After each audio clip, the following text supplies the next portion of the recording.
Dans cette vidéo, il est question du président américain Martin Van Buren. Je vais t'expliquer comment il est devenu président et ce qu'il a accompli. Martin Van Buren est né le 5 décembre 1782 à Kinderhook, New York.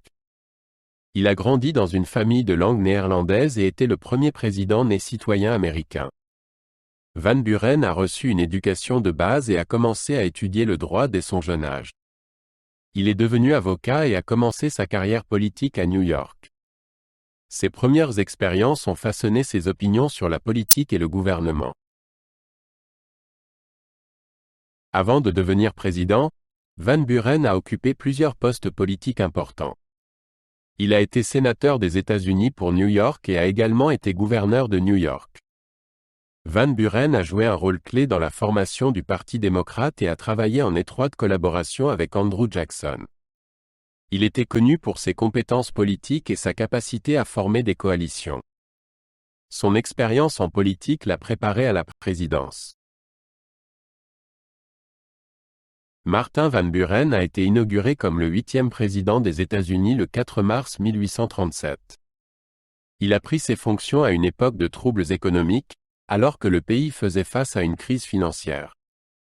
Van Buren croyait en un gouvernement limité et souhaitait réduire l'implication fédérale dans l'économie. Il visait à restaurer la confiance du public et à stabiliser l'économie. Sa présidence a commencé avec des défis importants qui ont mis à l'épreuve son leadership. Pendant la présidence de Van Buren, les États-Unis ont connu une grave dépression économique connue sous le nom de panique de 1837. Cette crise a été causée par une combinaison de facteurs, notamment des faillites bancaires et une baisse des prix des terres. De nombreuses personnes ont perdu leur emploi et leurs économies, entraînant des difficultés généralisées.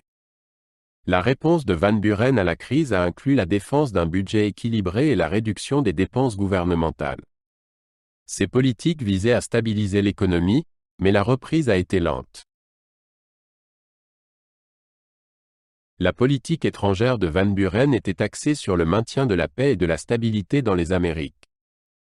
Il a dû faire face à des tensions avec la Grande-Bretagne concernant le territoire de l'Oregon et la frontière avec le Canada. Van Buren a également soutenu la reconnaissance de nouvelles républiques en Amérique latine. Il croyait en la diplomatie et en la négociation pour résoudre les conflits. Son approche des relations étrangères mettait l'accent sur les intérêts américains et la coopération avec d'autres nations. Pendant la présidence de Van Buren, la loi sur le déplacement des Indiens a continué d'avoir des effets significatifs. Cette politique a conduit au déplacement forcé des tribus amérindiennes de leurs terres ancestrales. L'événement le plus notable a été le Sentier des Larmes, où des milliers de Cherokees ont été contraints de se déplacer vers l'Oklahoma. Van Buren a soutenu ces politiques, croyant qu'elles étaient nécessaires pour l'expansion vers l'ouest. L'impact de ces actions sur les communautés amérindiennes a été dévastateur et reste une partie controversée de son héritage. Martin Van Buren est remembered comme un homme politique habile et une figure clé dans le développement du Parti démocrate.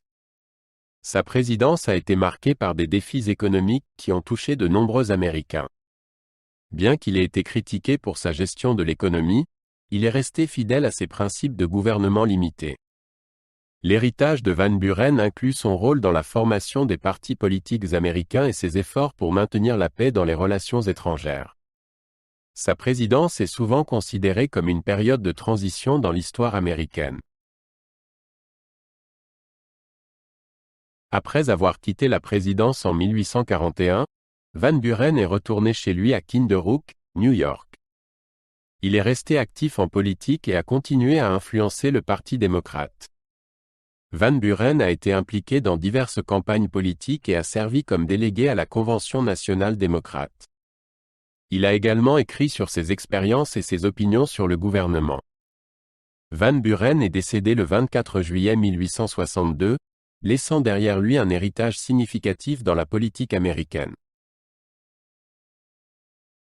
Martin Van Buren a épousé Anna Oes en 1807, et ils ont eu 3 fils ensemble.